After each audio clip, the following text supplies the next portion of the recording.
Church, we are in tip number 8 in our series. We're looking at 10 tips for sharing the gospel. Today we find ourselves tip number 8, and that is to be a spiritual gardener. What we have in our text that Ben read for us just a moment ago in 1 Corinthians 3, 5 through 9 is agricultural imagery. And Paul loved to write that way. Now, in some ways, the imagery that he is writing about becomes somewhat of a cultural challenge for us because a lot of people don't garden that much anymore. Some of you may garden. How many of y'all have a garden, an active, vegetable-producing garden? That's a small percentage. I remember doing some gardening when I was growing up as a kid. My dad said, go out there and pull the weeds. I got to pull the weeds, but I got to also eat the produce later. But I didn't understand it. I didn't get it. It just was hot and seemed miserable to me to have to go out there and pull weeds. What am I doing? But that is part of gardening, is the pulling of the weeds. Now, when it comes to actual gardening, we know that you got to prepare the soil. God knows there's different kinds of soils. We have that imagery in the Bible. We know that seed has to be planted, and then there's a watering and a cultivating and a growing that happens, and we're going to understand exactly what our role is in all of that. So when it comes to actual gardening, part of that is the reaping of the harvest. And when you talk about the gardens that you may have in your backyard, or I may have, or whatever, that's the part I like, is the harvesting. But what I mean by that, even this season of gardening, is when I say I like to harvest, what I mean by that is I like somebody to give me something out of their garden. Amen, Michelle says. So I do like to garden. We've done some gardening from time to time, especially when our kids were little, because I love to see things grow. But the reason I'm saying that is simply because these agricultural images can be a challenge for us to grasp, because we eat at restaurants and shop in grocery stores, but not so in that day and time. People got this. They understood the imagery that Paul was using to bring these spiritual principles to light. Now, he's using these imageries because of an awful, terrible division that was occurring in the church. There were two workers in the garden. That was Paul and Apollos. They were working in God's garden. The people were the garden. And those are God's people. And these two leaders, Paul and Apollos, had the privilege of working in God's garden. But something began to break down. And that was the Corinthian believers were saying, hey, Paul's a better gardener. No, Apollos is the right gardener. I like Paul. I like his style. No, I like Apollos' style. And maybe somebody was saying, well, I like Paul's hairdo. Well, no, I like Apollos' hairdo. I don't know what the division was. But I can tell you this, because of the division, the work of working in God's garden was coming to a halt. And Paul said, we've got to talk about this. We've got to grasp this. And out of this division, we learn and we get this understanding. Now, it's been emphasized, Jesus emphasized it over in the Gospels, but here Paul's reiterating it, that we have to stay focused on working in God's garden, not being hung up on divisions about who's following who. And I can tell you this, the Bible's very clear, and he says it here in the text. When you go back and you read the verses prior to this, what he's saying is, man, y'all are so immature. These divisions are a sign of spiritual immaturity. When you say, man, I'm following this guy, or I'm going to follow this guy, or this movement's right over this one, and if somebody's not following what you're following, and somebody's not doing what you're doing, then they're out because they're not in with you. All of that is a sign of spiritual immaturity that halts the work that should be taking place. And so this is pretty important. It's very important to address, because we all may have that tendency to do that type of thing. And so we want to overcome it so we can understand how to be a spiritual gardener. And so I want to give you what I see from these texts to help us be spiritual gardeners that can work in God's garden. There are 5 of these that we must understand. And this simply walks us through the text, and each are of great value. And I want to begin with the first out of verse 5, the first part of the verse, and that is we must understand, if we're going to be a spiritual gardener, the human instrument. What he says in verse 5 is this: what after all is Apollos? And what is Paul? Only servants through whom you came to believe. See, what he is doing here is addressing the conflict at hand in the Corinthian church. He's raising a question. What is Apollos and what is Paul? And what a great question to raise to deal with the disunity, because they were putting the focus on 2 men, Paul and Apollos. And they were dividing the church to say, follow this one, or follow this one, or you get in this camp, or you come get in my camp, or if you're not in my camp, or you're not following whom I'm following, then you're out of God's will. And it was a great spiritual immaturity. So he says, okay, then who is Apollos and who is Paul? See, they were viewing them incorrectly, and the question needed to be raised and answered. They were missing the point of what ministry was all about. And I want to say to every minister of the gospel that may be in this room or that may be listening, do not think too highly of yourself. Don't think because I have a title and I have a position and I have a following that I am somebody and I'm better than somebody else, or my way is the only way. Because the moment you do that, you're missing what it's all about. You know, it says in Romans 12, we are to think of ourselves in sober judgment. We are not some high, hired, holy man that has all the answers and everybody else is wrong. In fact, that's the definition of what a cult is. They're right and everybody else is wrong. I'm telling you today that the body of Christ is filled with people who must cooperate, be unified, even though they are diversified, and who they are, they will work in God's garden, not think it's about them. And then I want to say to God's people who are saved and in churches like the Corinthian church or our church or any church, don't think too highly of a minister of the gospel. I've known many people who began to follow a person, a personality, someone, and they may not even be at fault. The minister may not be. It's the person that raises them up and says, look at them and look how they do, and so on and so forth, and they have all the answers and no one else. And it may not even be the fault of the minister. But sometimes ministers say, come follow me only. But whatever it is, what I want to say to those who are in the category of sheep looking to a shepherd for spiritual guidance, don't put them in a position they should not be. Don't think too highly of your minister. Now, that is not to degrade them. That is not to say that they're not to be honored. We're going to see exactly what Paul and Apollos should have been seen as. What they should have been seen as was simply this, that they were servants carrying the gospel, working in God's garden. Period. It doesn't depend on any one individual. It is the work of the body of Christ as we fulfill the roles God has given us. So let's see what he says. If he raises the question, how does he answer it? He says this, we're only servants. Who's Paul and Apollos, and y'all are lifting us up in such a way? Listen, church, listen. We're only servants. We're not something special. Please don't view us and make us into something we are not.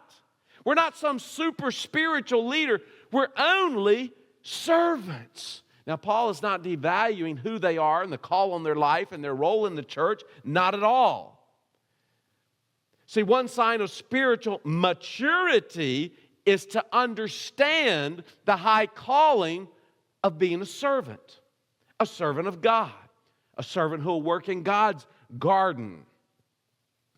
See, the Corinthian church and their spiritual immaturity didn't understand the role of being a servant. What they wanted to establish was a superstar, a spiritual superstar. And what Paul is saying, listen, guys, please listen. This is about being a servant. We are only servants. Don't look at us like this, and don't create disunity in the church over our roles and the fact that we came and we shared the gospel with you, and yes, you were saved, and yes, you're a church. but grow in some maturity and understand it's not us. We're only servants. See, Jesus modeled being a servant.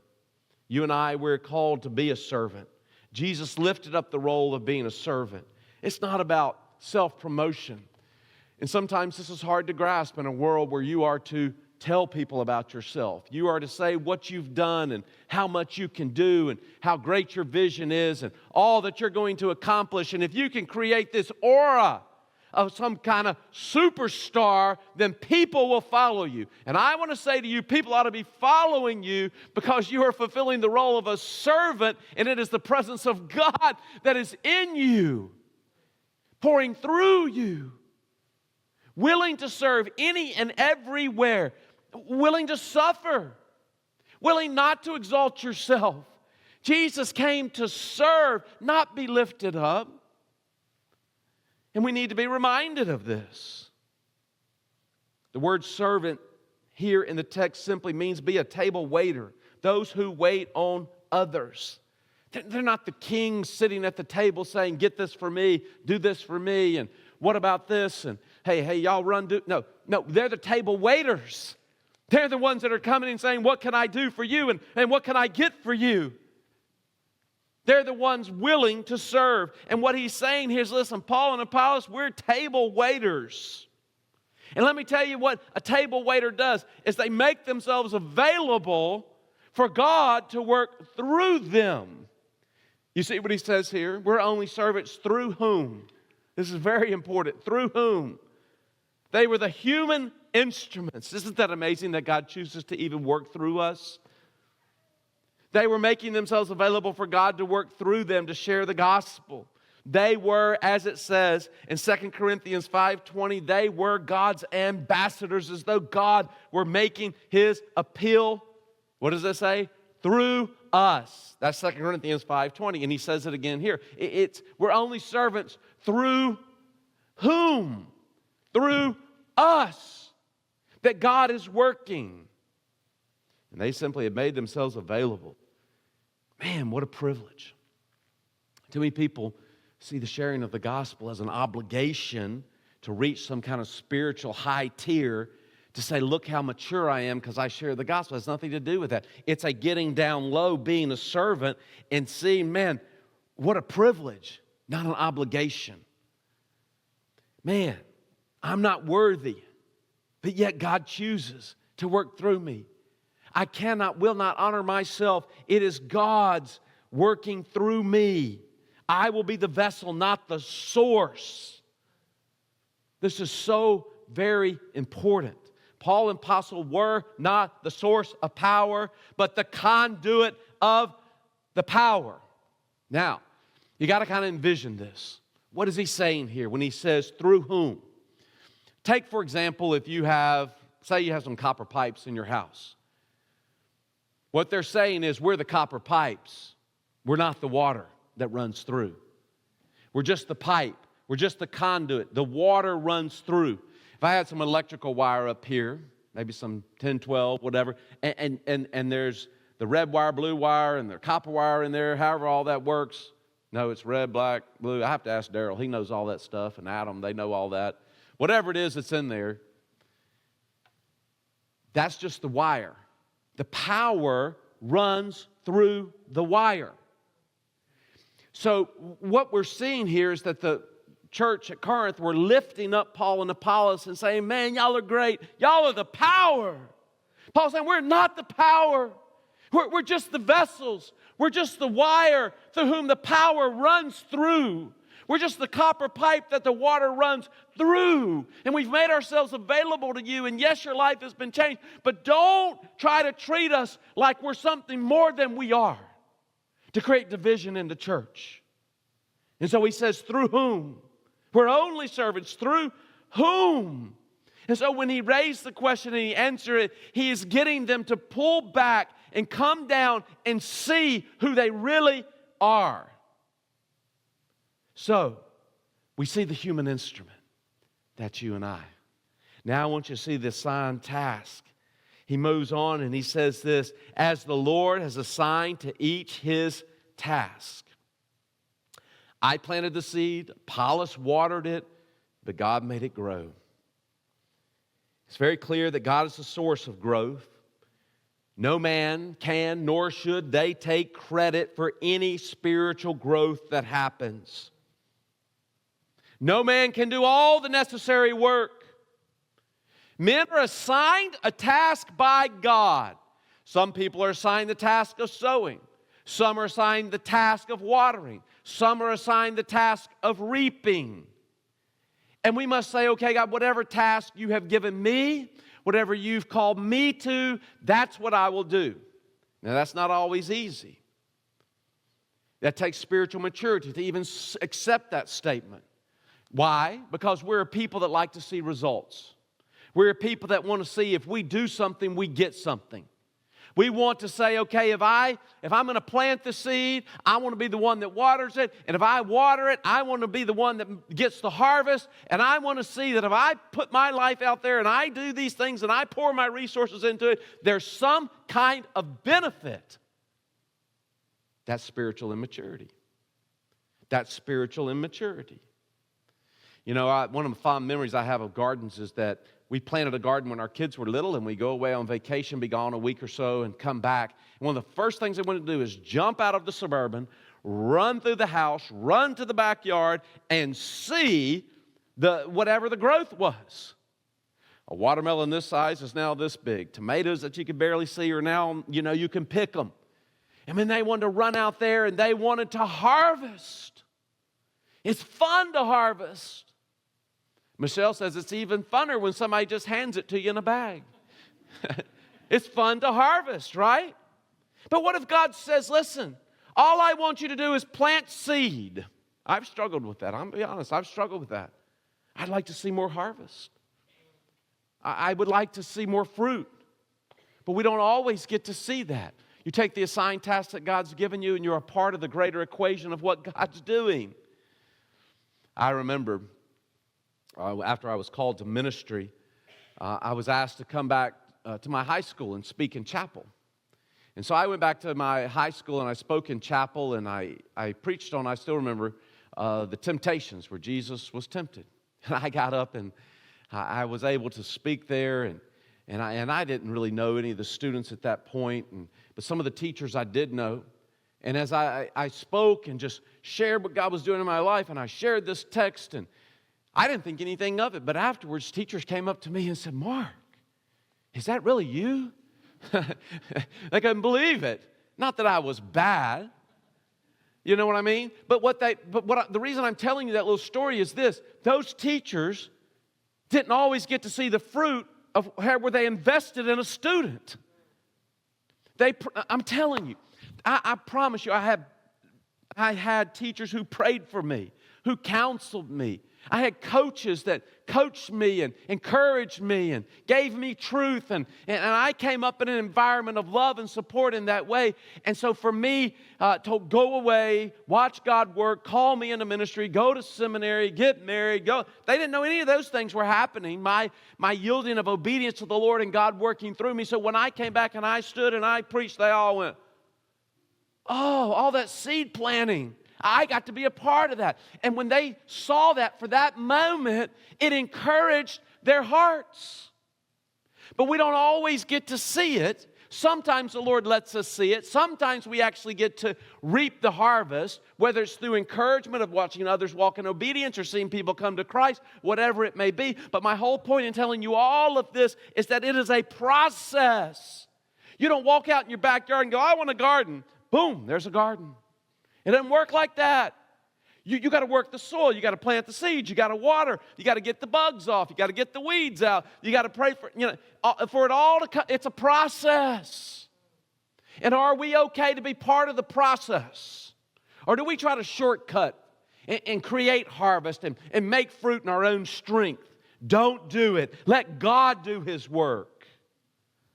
Let God do His work. Another thing I would say to you is one of the great challenges is that seed planting, sometime you may never see any result of it. It may happen after you die. After you die. I can give you testimony after testimony of people that say, my parents prayed for me, but they never saw me surrender to the Lord. They never saw it. I remember my mom who had cancer in her throat and mouth, and she was nearing the end. She knew she was dying. Went to visit her in the nursing home, and she was in a wheelchair, and we were pushing her around where she was staying, and one of her nurses came up to her, and they were talking to her, and I just remember my mom pleading with her to surrender her life to the Lord. She pleaded with her about the love of God for her in Christ Jesus and how God loved her. And the lady was kind, and the lady listened. It would probably be a week or two later that my mom would pass away, and I'd be called there and be by her bedside. And she knew when I got there, she had made peace with everyone and had seen everybody. And I was the last one. I was there, and I said, Mom, I'm here. We got to interact. And it was within the hour that she passed. But I thought about that lady that came up to her when she's in the wheelchair and my mom was pleading with her. She will never know what happened with that seed that was planted. I don't know what happened with that seed that was planted, but that seed was planted. How God uses it, that's up to God. But she was planting the seed, never knowing. See, it takes faith to plant seed that way. If you plant seed with a family member, if you plant seed with someone that's a student in a classroom for you at school or at church, you plant seed with a coworker, you plant seed with a stranger, you do not know how God's going to use it, but that's what we're being told the mission and the ministry is that we are working in God's garden by planting seed, watering seed, and God is the one that makes it grow. God is the one that makes it grow. It's a beautiful thing, but it calls for faith to trust God's way. The next thing I want you to see is the power source. We've already noted it, but we should note it again. It's the very fact that he says in verse 7 with a re-emphasis on the fact, a second emphasis. He says in verse 7, so neither he who plants or he who waters is anything, but only God who makes things grow. This is a repetition. This is a re-emphasizing, a clarifying, a putting an explanation point on the fact it's not about us. Now, he's not saying that he's nothing. He's not saying that Apollos is nothing. But he's saying, put us in the proper perspective. We're only servants. We're not superstars. They would be saying, we must decrease so that God can increase. And when we decrease, we become available for God to work through us. Honor comes through those who humble themselves and exalt God. 1 Peter 5 and 6. Paul understood that the human instrument cannot, never will compare to God, who is the power source. John the Baptist had it right in John 3:30 when he said, he must become greater, I must become less. We cannot understand who we are and how the power flows through us until we are humble servants of God. In the little book that we gave Damon this morning, each of the ministers wrote some words of encouragement and wisdom to him as he begins his public ministry. And one of the things I wrote in there, and he'll read it eventually, is that God's work in him is something that must happen so that God can work through him.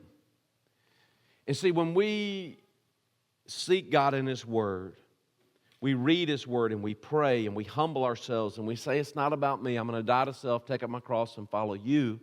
Then God has a vessel that He can work through. So ministry was not about Paul. Ministry was not about Apollos. It's not about Damon. It's not about Mark. It's not about you.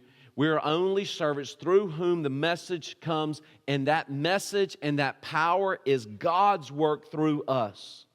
And so He emphasizes it again. So we see the human instrument, we see the assigned task, we see the power source, which is God, and then we should note that there is a reward that is given, verse 8. The man who plants and the man who waters has one, now that's important, don't miss this, one, that's a unifying word, one purpose, unifying purpose, and each will be rewarded according to his own labor. God calls for both diversity and unity. Diversity comes in the fact that He assigns tasks differently to different people. He gifts people differently. Some have the gift of evangelism. Some have the gift of being called to be a pastor. Some have the gift of hospitality. So all the different gifts that are given, encouragement, whatever it may be. He gives you a gift, and then He gives you an assigned task. And the assigned task, it's all gospel-centered and based, but one may plant the seed, one may come along and water the seed, but what He's saying is we all participate, but the end result, the one purpose is the power source of the gospel, and this is about God, not us. Very important to grasp. And whatever task we've been given, we got to carry it out as each part does its work for the harvest to come. It's a beautiful thing. Just be faithful to the task. God determines the reward based on our faithfulness to using our gifts and fulfilling the assigned task, and He takes care of the rest. You know, Jesus over in John chapter 4, verse 37 and 38 reiterates this when He said, "Thus the same, one sows and another reaps is true. I sent you to reap what you have not worked for. Others have done the hard work, and you have reaped the benefit of their labor." You know what that means? Don't stand up and take credit for something you haven't done. Don't do it. Don't do it. There is no such thing, Warren Wiersbe says, of isolated ministry because each worker enters into the labors of others. He said, I've had the privilege of leading people to Christ who were total strangers to me, but others have sown the seed, watered it, and through their love and their prayers. He said, our reward must not be the praise of men, but the well done that comes only from the Lord of the harvest. The reward will come, but it's through our faithfulness to the task that's been assigned. And it's just not about us. It's not something I do, but I get to be a part of it. Then fifthly, I want you to see the work defined. Verse 9.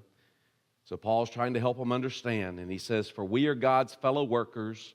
You are God's field, God's building. And when you understand this in the original language, what you understand is that Paul and Apollos were co-workers who belonged to God and worked for Him.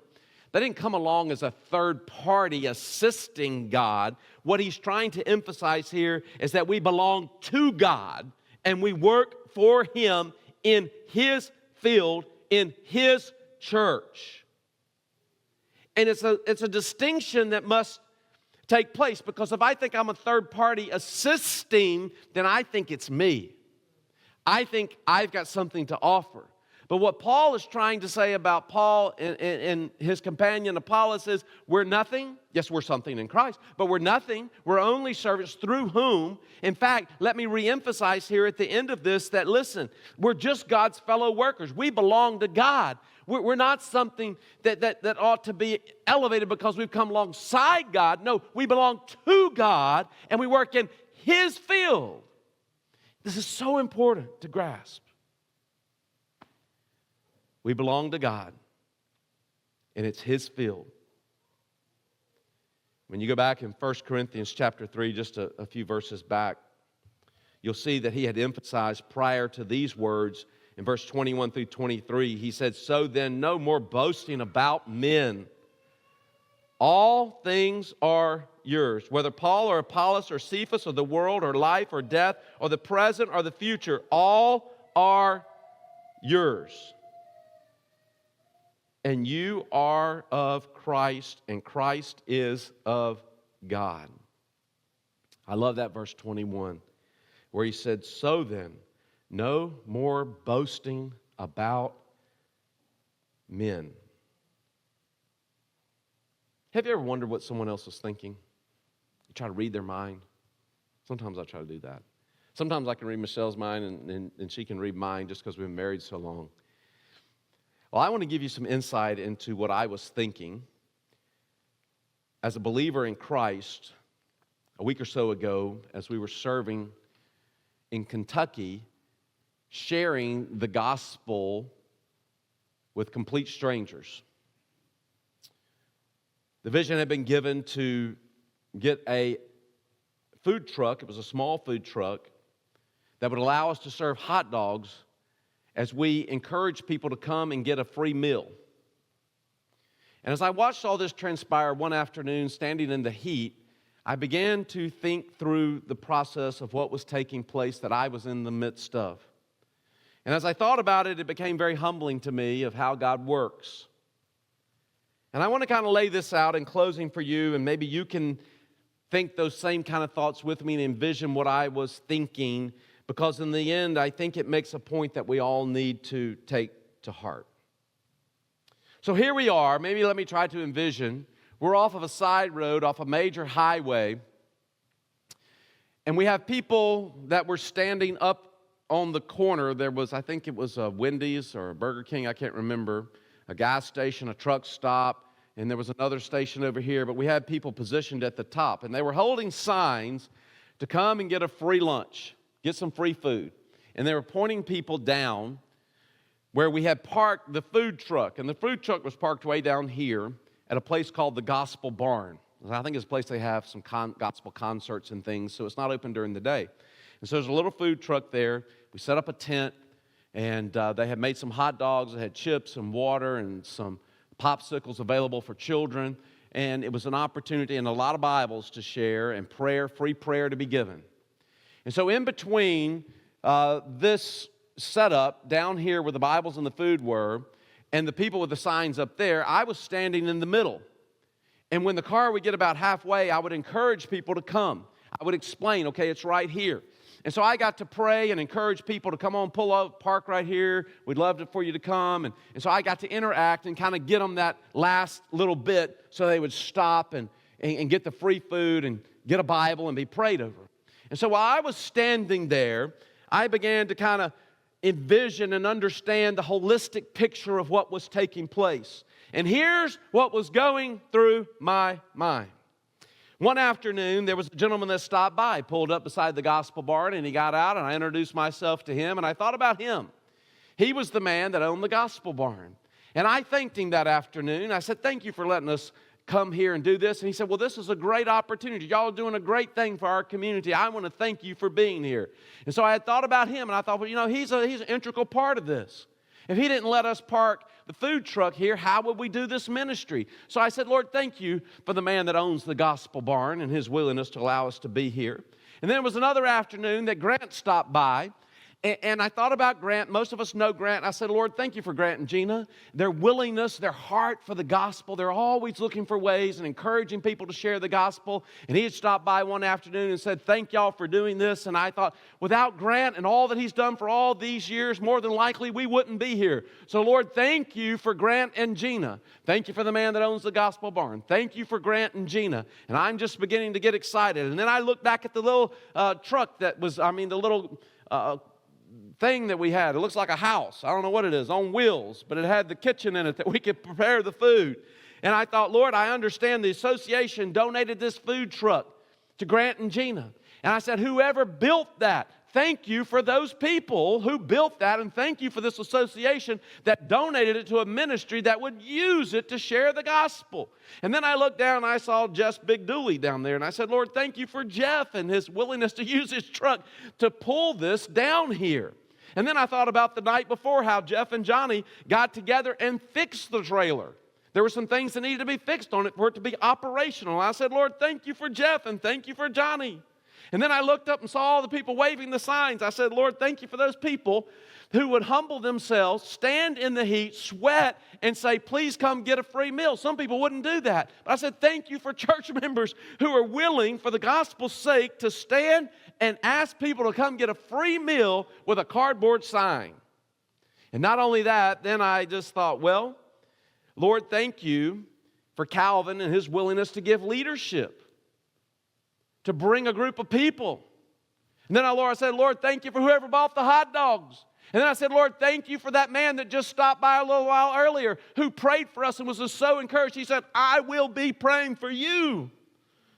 And then I thought, well, look at all these people. They don't know what they're getting into. There's 2 Michelles down there, and when they get a hold of them, there's no holding back. They're going to get the gospel and be prayed for.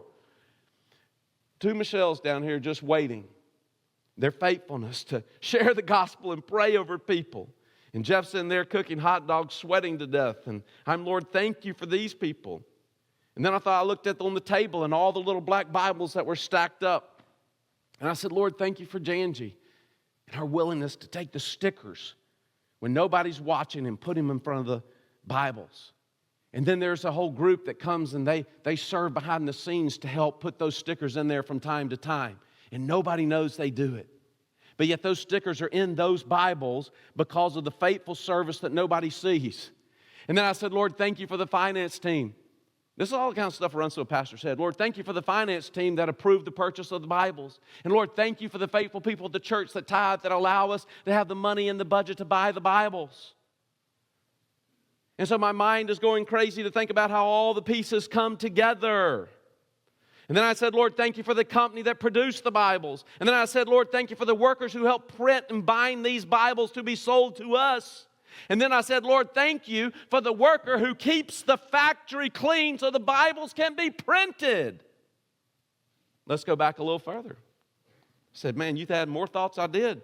I thought about Luther and the 95 Theses and the fact that he nailed those to the Castle Church in Wittenberg on October the 31st, 1517. We now celebrate his Reformation Day, and the fact that he took a stand so that people can stand on faith and share the gospel freely. And then I thought about, even beyond that, how the first Bible was printed. And Johannes Gutenberg, who printed the first Gutenberg Bible off the Gutenberg press, known as the 42-line Bible, referring to the number of lines per page. It was the first major book printed using this new technology that was completed in 1454. The Latin Vulgate was the first translation. It was an extraordinary achievement in early printing technology. So Bibles would be printed and printed and printed and printed, and even to where they're printed today in the little Bible that we have, and how that comes to us and how we still share it all the way back. And then I thought about those who transcribed the Bible line by line, painstakingly. Faithful scribes. Sometimes it would take several months to over a year to complete one Bible. It was labor-intensive process, made books extremely expensive and rare. That's why when the Gutenberg printing press came into reality, it was revolutionary. And then I thought about even further back. I thought about the one who came to be the gospel, Jesus. And you think about all this, man, your mind starts to go crazy. From the gospel barn owner to Grant and Gina, food truck donation, all the things that happened, all the Bibles, everybody that participated, all the way back to Jesus. And then to think that any one person would stand and take credit for the gospel changing someone's life. They are missing what the Bible's teaching. That one man sows, another water, but it is God who gives the increase. How could one person take credit for what only God can do? What only God has done, and what only God is going to do into the future? We simply get to be a part. And I think people receiving those Bibles that I watched there in Kentucky, if I came up to them and I took credit for everything that took place, I think they'd be a little puzzled and go, well, how can that be?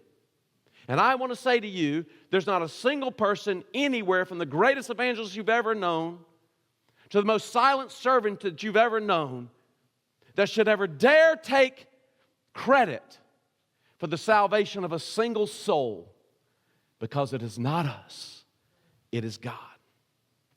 And that's why I want to say to you today, be a spiritual gardener in God's garden and trust the results to Him for His glory. It's His way.